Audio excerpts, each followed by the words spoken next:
WYOO, Panama City, a Magic Broadcasting radio station. 101.1 FM. We must stand up every day and catch the stories that others might miss. And online with breaking news for Panama City. There is a lot of that. You have the truth on your side. This is NewsTalk at 101. Really refreshing.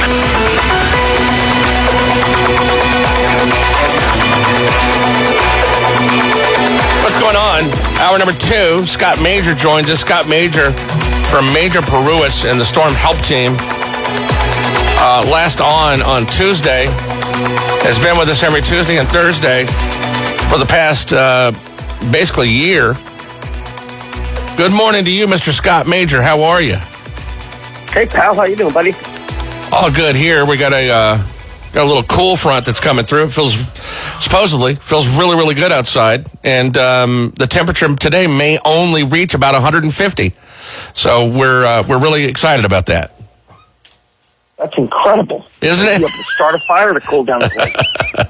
What's going on with you? Where do you want to start today, Scott?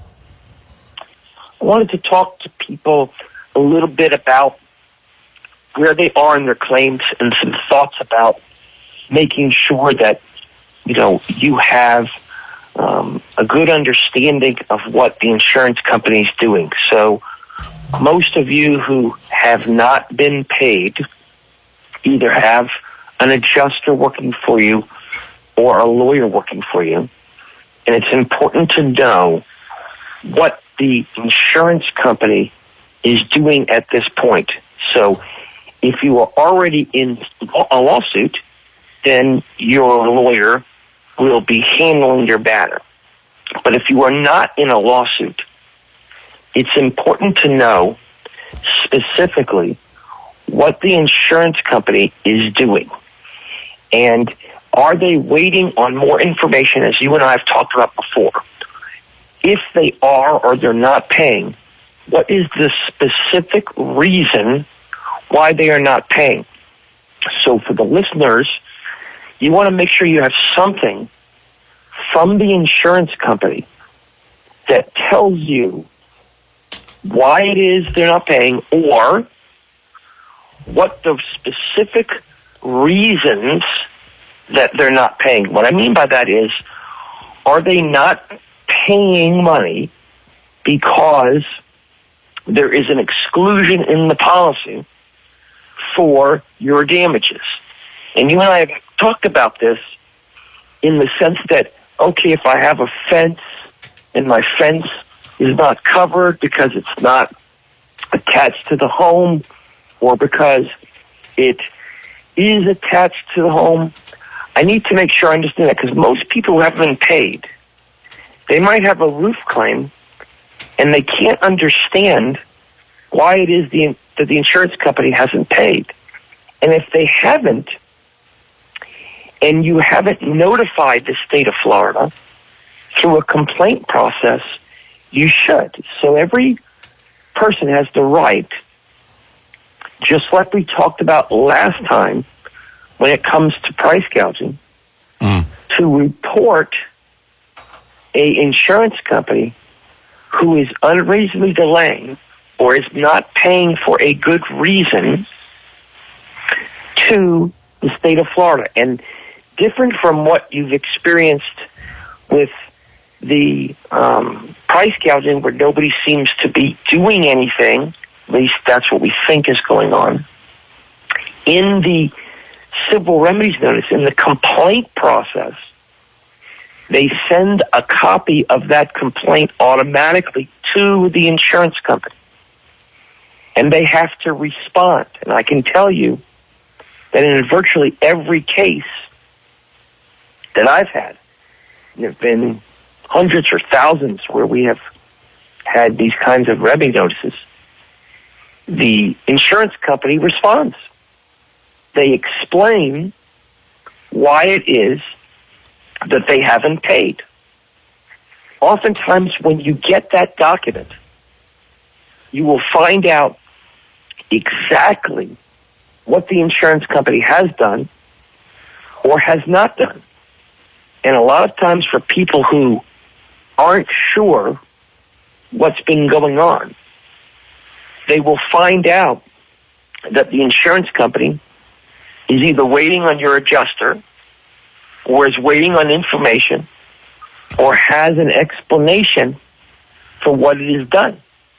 And you can look exactly at what they have said, and then you can respond and say, no, you didn't make those phone calls to me, or no, you're saying that you are waiting on something from me, but you never called me and never wrote me. But you'll see that they'll itemize each and everything that they've done. So it's a good way of understanding what the insurance company has done or what they're claiming they've done through this complaint or civil remedies process, if in fact you're doing the right thing. So it's important because if you have an adjuster, like a public adjuster, and they're telling you, oh, don't worry, we're just waiting on the insurance company, there's just no explanation whatsoever for the insurance company to be claiming they're waiting on something. So I got to tell you that if you're a listener, you want to make sure you have an understanding, if you don't have a lawyer, of what the status of your claim is. So this is a great tool to make sure you know where you're at in the process and to help you to understand why you need a lawyer if you have not been paid yet. Does that make sense? Yeah, I was sitting here thinking, I think a lot of people that are, if they're trying to do this on their own, it's frustrating because you don't really know where the process is. If you have an attorney, then at least, if it's taking some time, at least the good ones, like you're going to make sure that everybody knows, okay, well, if you haven't been paid for this, why the insurance company hasn't done it, we need to figure out why. So at least if you're able to communicate that to a person, then it's like, okay, I may have to wait around, but at least I know I got my guy and he's on it, and and he's pushing and he knows what he's doing. That's a lot more comforting than to not have a Scott Mager and then it all just it's up in the air. Nobody really knows what's going on, and you keep getting the runaround. That has to be monumentally frustrating. There's no doubt about it. And we have urged people to get a good lawyer on board as quickly as possible because we think that will expedite the payment of claims. And I can tell you, as I've mentioned before, when we're filing suits, the amount of times that insurance companies or their lawyers are calling us and asking for a demand is incredible. It's unbelievable how often they are responding with, how much are you owed? So I'm imploring people, please get a lawyer involved. Please get somebody you trust to help to put more pressure on the insurance company to pay you. And I'm telling you, in time after time, I'm doing that. When you don't have a lawyer, the insurance company has no obligation to pay you. And I know that sounds horrible. Wow. And you want to, morally, you want to say they should do things. But think of the thousands and thousands of people that still have not been paid all of their money, not some, but all of the money they're owed. And until you motivate them to pay by saying there's a penalty, that is, you're going to have to pay, and then you're going to have to pay all the attorney's fees, and you're going to have to pay your own attorney, you are not going to get as far along. I mean, we're breathing down the neck of a year. It is so important for all of you to know what your coverage is and to know, hey, are all the items which I think can be covered are covered? Do I have window problems? Have I had somebody look at my window systems to make sure that 6 months or a year from now, I'm not going to have a problem with windows that isn't going to be covered? Have I asked my public adjuster in every single case to make sure that they've done some window engineering? Do I know for sure that I've checked out behind my walls or in my roof area, in the attic, to make sure there isn't damage there that needs to be recompensed, needs to be addressed, to make sure that I'm fully paid so that I'm not coming back 6 months or a year from now unhappy after I've suffered this nightmare experience of having to fight the insurance company. You know, to switch gears just a little, we talked the other day about gouging, and I cannot tell you how many Facebook messages I got of people saying, hey, thanks for talking about that, and thanks for bringing it up, and I'm going through it, and I don't hear a whole lot of people talking about it, yada, yada. But I do hear my friends talking about it. I just don't hear a lot of people in the media bringing it up.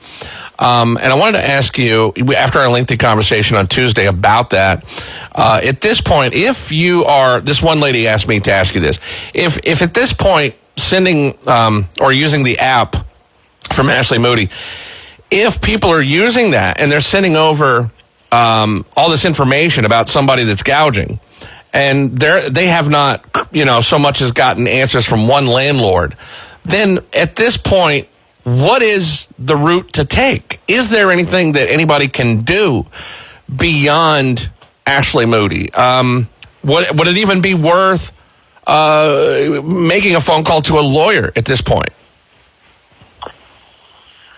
Unfortunately, that particular statute does not allow a private cause of action to be filed by a person who thinks they've been the subject of price gouging. The best things in the world to do is for people who have filed complaints, filled out that information on the app, to call Ashley Moody's office and say, what investigation has been done?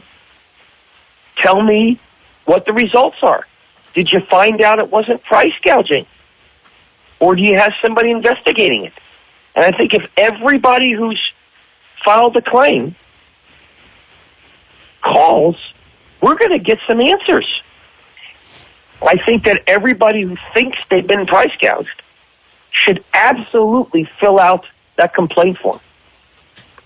And then let's talk about, on the radio and other places, how many complaints have been filed. And then let's ask Ashley Moody's team, hey, you wanted the complaints, we're giving them to you. I'm sure you want us to do the right thing, and you want to do the right thing. Just tell us where you're at on things. And I think you might find that we're going to get some results. She just enacted a price gouging hotline. And this was created because of Dorian. It wasn't created because of Michael. 866-9-NO-SCAM. 866-9-NO-SCAM. 866-9-NO-SCAM. And I guess that's to, I could pull this up and read it, but that's what it is. It's for you to call that hotline to report gouging. And we're a year out and we're still in a state of emergency and we're still seeing people. I just cannot express, every time I mention it on the show, I get so many private messages telling me their story and they just don't know what else to do. People are panicking in that situation. Everybody should be I'm sorry, I apologize. Go ahead. No, go ahead. To say everybody should be filing complaints. If you truly believe that there is price gouging going on, then everybody should be reporting using that hotline so that we can get an understanding of, maybe people are talking about it and they're not reporting it. Maybe people think that it's hopeless. But assuming that they are making complaints, let's find out what's going on by having actual callers, actual people tell you, hey, I called up I made a complaint. I followed up, and here's what they told me. They're investigating. They're not. They did an investigation and found out there was no gouging. Whatever it is, I think you'll find that paradigm may change a little when we start finding out what is going on. This is from her office. She's talking about Florida Statute 501.160. She said, during a declared state of emergency, it's unlawful, subject to certain conditions, to sell essential commodities for an amount that grossly exceeds the average price 30 days declaration. We've talked about that on the show many, many times. And then it goes on to talk about rental gouging, and they give out that number several times. Multiple articles from, I think, as early as a month ago. 866-9-NO-SCAM, 866-9, and then no scam. Scott Mager from Mager Peruis and the Storm Help Team. Phones, if you want to get on the air and ask Scott a question, is 850-233-9988.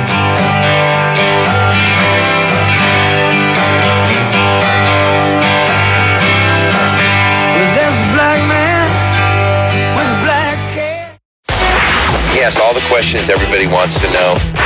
We're here. Call us 850-233-9988. This is the Kramer Show on NewsTalk at 101. Scott Mager's with us today.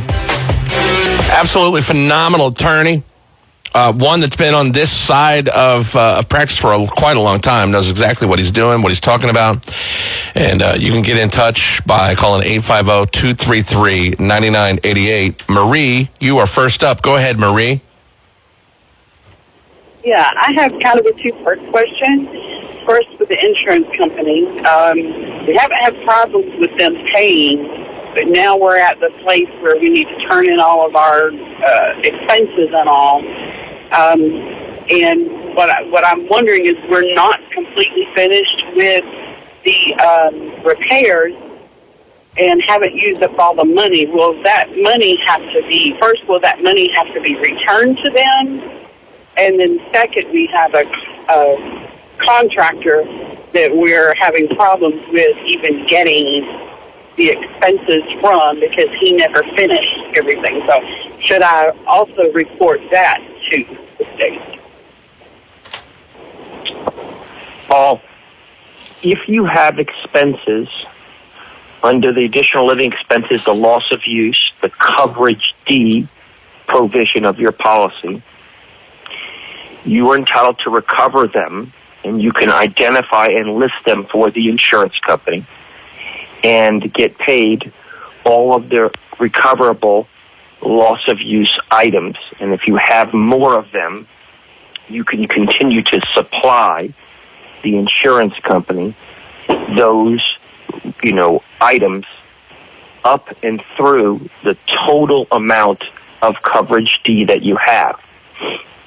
If you are having problems with a provider, that is a contractor or someone, the first thing you should do is you should write that contractor and have them explain in writing why they are not performing, and to tell them that they have a certain amount of time to continue or finish performance, or you will terminate their contract and you will seek another contractor. If you are unsure about whether their work quality is appropriate or whether they are timely finishing something or untimely finishing something, you can hire another contractor or have another contractor come out and give you a report. Hey, this project is not only not going in a timely fashion, but they are not putting the shingles on properly, or whatever they're doing that is incompetent or improper. And it provides the basis for you to get another contractor in and to sue them or to report them to the state for failing to do what they're required to do. Every licensed person, whether that is a public adjuster or it is a contractor, or it is a roofer, those individuals are regulated by the state of Florida. And if they fail to perform in a manner that they are required to perform in, they can lose their license or have their license be suspended or have penalties imposed against them, including financial penalties. And so you want to make sure when you're reporting someone that you have the proper detail so it just doesn't sound like, well, they haven't done the work. Well, yes, I have. No, they haven't. Let's call mom. You want to have some detail from someone who knows what they're doing to help you to make sure that complaint documents their unprofessional conduct or their failure to meet standards, which are the level of standards that are required for that professional. That will help you and help every listener who's affected by that make a better claim and a stronger claim. Some contractors out there have taken on too many jobs and are not performing. Some are not competent. Some are great. So you just want to make sure you have made a proper documented filed complaint and you have given that contractor every opportunity, even if you have orally, to perform. And if you have talked to them 17 times, then you should put in your letter, as you know, on the following days, I called you, and this is what you told me, and this is what you said, and I still don't have my roof or my structure completed. Those are great techniques for ensuring that you have a good and solid complaint and that the complaint will be investigated and action will be taken. And if you've paid them money and it turns out they've acted wrongfully, the state of Florida can require them to pay you back. You can also sue them, but the state of Florida, if you don't perform services, you can lose your license if you're not paid back. Does that make sense? It makes sense. And I didn't want to have to do that. They would tell things, I'm going to do this, this, and this, and never show up. Do this, this, and this, and never show up. We actually had it's unfortunate to let them go, and we've had to finish a lot of things. But unfortunately, we did give them a lump, an advance in the beginning, and that's what I'm not sure about. Well, you should be able to secure return of that by reporting them if they have failed to perform. And it's unfortunate that you've been visited with this additional nightmare, but there are remedies, and the Ashley Moody's of the world will take action against people who are behaving in an improper way. We just have to document it in a way that's clear, exactly as you explained, that they just have failed to perform.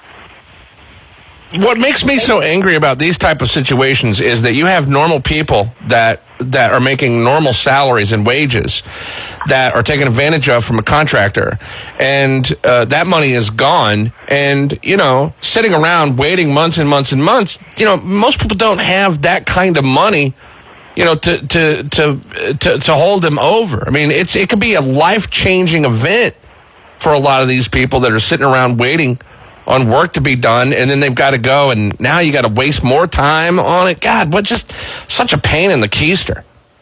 You are 100% correct, and this is why you and I have implored people from the beginning to hire the lawyer early so that the lawyer can help with this process and make sure that proper vendors who are involved are doing things in a timely fashion and not being paid until they do. If you want to get in touch with Scott Mager and Brian Peruis from Mager Peruis and the Storm Help Team, the phone number is 844-800-LAWS. 844-800-LAWS. If you want to hop on the air with Scott next, got a couple of lines open. Stand by. We'll be back.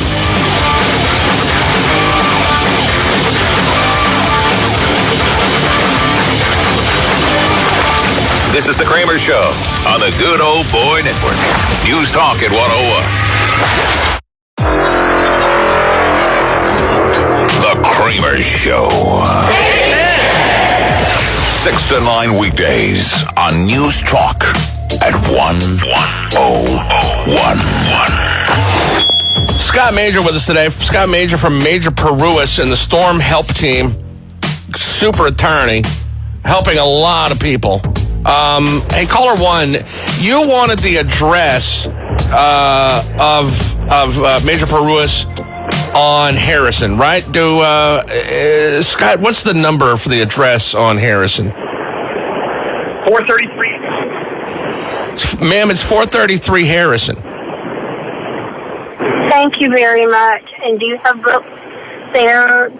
You've written some books for sale.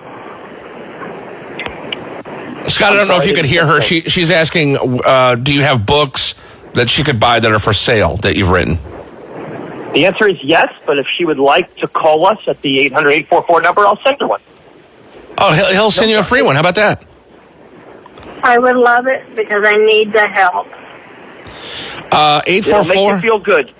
844-800-LAWS. So call that and tell them that Scott told you on the radio show that he was going to send you over a free copy of his book. Okay.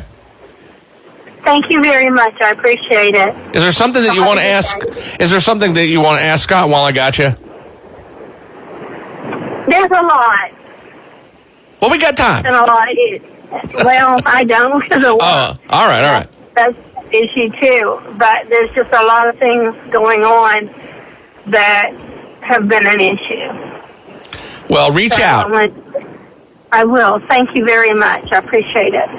Thank you.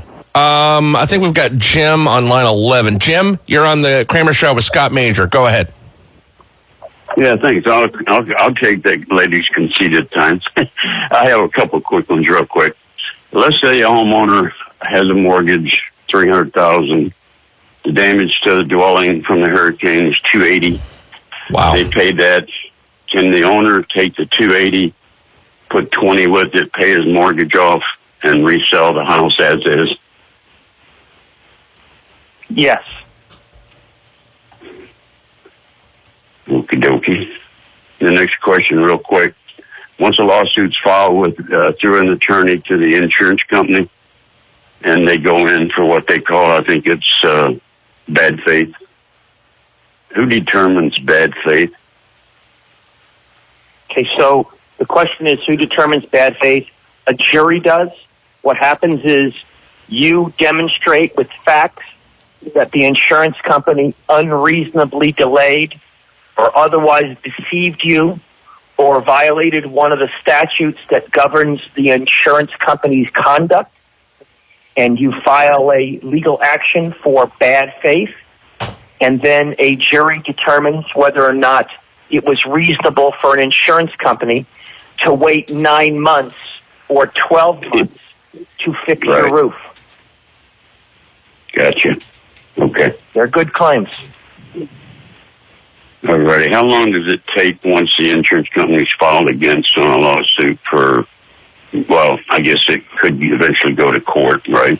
First, and then secondly, they could settle perhaps. How long a lawsuit, the question is, how long does a lawsuit take? Well, generally speaking, a lawsuit can take up to 18 months. But I can tell you that in every single case we filed, we're having communications with the insurance company. And in probably 70% of them, they want to settle within 15 minutes of us filing suit. So understand, when people misrepresent, when people who are not lawyers misrepresent that you will take a long time if you hire a lawyer and you shouldn't hire a lawyer, that is oftentimes a myth. There are times when you have to litigate these cases for a long time. But I'm telling you, after a Category 5 storm, Hurricane Michael storm, when we're filing suits, the overwhelming majority of insurance companies are asking us for a demand. How much money do you want? That is why it's so important for everyone to get a lawyer. I understand that, and I concur 100%. Appreciate it, Scott. Kramer. Thanks for your time, pal. Thank you, Jim. Let me ask you this. Is the insurance company more likely to quickly settle something per the level of egregious behavior by the insurance company? Does that make sense? Yes. In other words, think about it when you talk about the level of egregious behavior or the level of wrongdoing. How difficult is it for an insurance company or anyone to understand that after a Category 5 storm, you have serious damage? How difficult is it for an insurance company to send a field adjuster out and find no damage after a Category 5 storm? I mean, most of this nonsense is due to the fact that people don't have the best lawyer early on or now helping them to explain to the insurance company that if you have wrongfully denied a claim, there is a serious penalty that will result. And you would be well served to make sure you fully pay the amount of money that's due and owing, because there's a new sheriff in town, and his name is Scott Mager. So, wrongfully denying a claim. I know that this is something that we've directly talked about before, and I want to get to that and maybe some specifics of it in just a moment. Hey, you're on with Scott Mager. It's the Kramer Show. Good morning. Good morning. My question is, I had an adjuster. They could not get anything, so they want me to go on to a lawyer, which is what you're telling us to do. But when the lawyer sent out the thing to sign, the first page was really nice. It said, we won't do anything unless we get paid. And then the second page went into, it's $400 for the lawyer, it's so much for this person, so much for this person, and so much for this person. Is that normal? I can't speak to that specific item, but I can tell you that lawyers who handle cases on a contingency, like we do, we front all of the costs associated with a lawsuit. So there's a filing fee of $400, for example. We will pay that, and then if we lose, we eat that fee. If we win, we get back that money out of the proceeds. But most lawyers, and I know our firm I could speak to, we don't charge the client for each of the costs. We front them and risk that based on our evaluation that you have a good insurance claim. Okay. So if you're unclear, you can contact us, and if you want to hire that lawyer that you were told about, send us his or her contract, and we'll tell you, hey, you can hire them. They're fine. This is what this means. Or, alternatively, you can ask them, explain to me specifically what costs I'm going to have up front so that I know in advance what I'm up against. Okay. Thank you. See, Have a great day. I hope this helps. Yeah, I think that's really important, which is something I don't know that's come up on the show in this particular fashion. It's okay. In other words, it's okay to shop around. You're right. I mean, you don't, just because you call up an attorney and then he tells you one thing, that does not mean that all the other attorneys operate in the same fashion. So it would behoove you, to me, and if I'm listening to you now, and I've already played with the idea of getting an attorney, I made a couple of phone calls, and one of them sent over a thing, and it said, here's what's going to happen. We're going to do this. Then you got to pay $400, whatever. Then you got to pay $500, and you owe this person. I would go, you know what? This is not my world. This is not something that I'm familiar with. It's not like going and making a transaction at the CVS. I need to get somebody else. So, in other words, they could call you and say, hey, I called Kramer and Kramer law firm, and they said this. What do you think about it? Absolutely. And candidly, I tell people all the time, if you want to compare our services or our skills to other people, please do. If you think you can find another lawyer that you think is better than us, hire them. We want you to get the best recovery, the quickest, and hire the best people you think are going to serve your interest in the best way. Let me ask you this. So somebody calls you up and they say, I had like the guy who just called Jim. I got a $300,000 home. There was $280,000 worth of damage to it. Here's what my insurance company says. And this is what they said they're not going to pay. And let's say that they said that they weren't going to pay $100,000 of it. They call you. That to me would be pretty much a home run, right? I don't think there's a whole lot.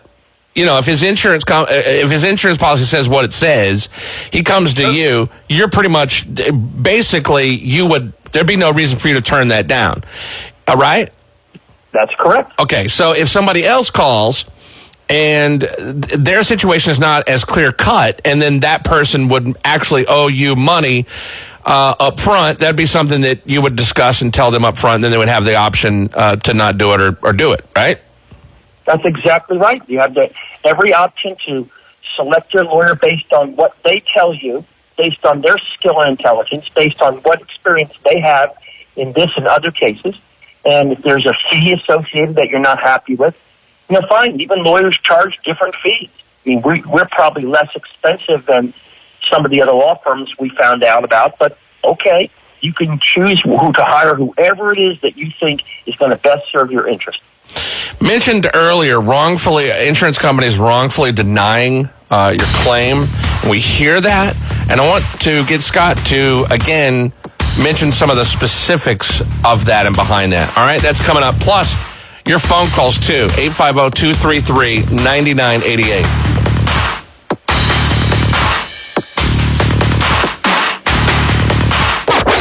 Kramer gets it. Kramer gets it. Do you? If you get it, call us. 850-233-9988. This is The Kramer Show on NewsTalk at 101.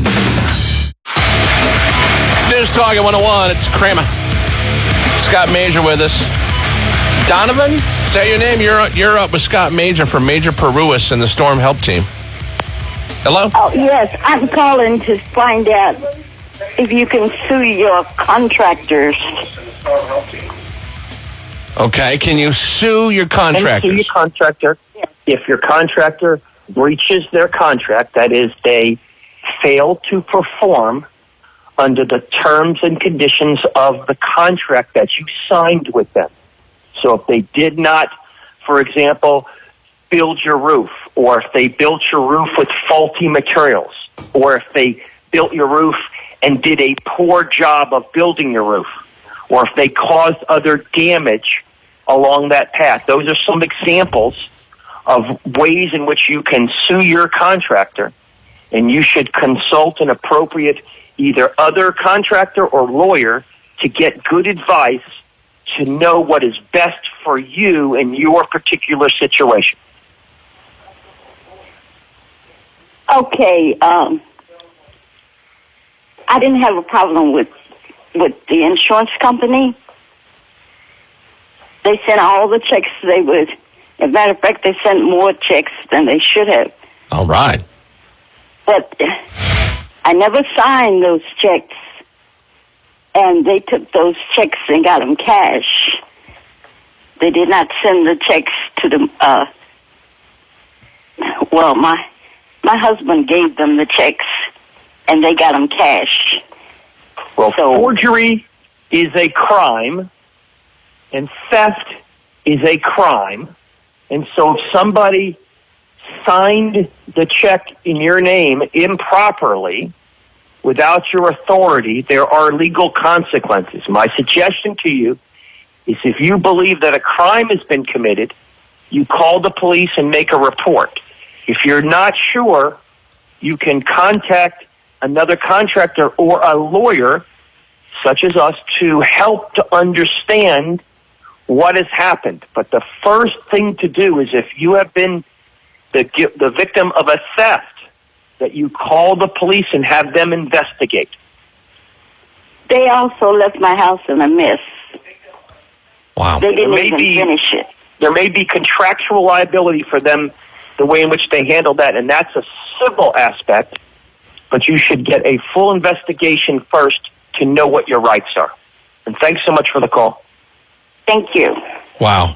Really scary. We're coming up. We got to do one in about 40 seconds. Kramer Show, you're up with Scott Mager. Question? Yes, I got a question for Scott Mager. Yeah, go ahead. I was paid policy limits, but am I going to need an attorney to get my law and ordinance? If they have not paid you the law and ordinance you're entitled to above and beyond the limits, yes, you should hire a lawyer because that is a recoverable expense. Thanks for the phone call. And if you need to talk to Scott further, 844-800-LAWS. That's Scott Mager's telephone number to get in touch with him now off the air. 844-800-LAWS. This hour flew by. A lot of information in this hour. Scott Mager, as always, thank you, my friend. You have an awesome rest of your day, bud. Hey, thanks for all you do for the community. Appreciate it, and I'll talk to you soon, pal. Thank you so much. There he is, Scott Mager. Mager Peruis and the Storm Help Team. Stormhelpteam.org. Their website, by the way. Hour 3 coming up. This is live and local morning radio. This is Kramer. 5, 4, 3, 2, 1.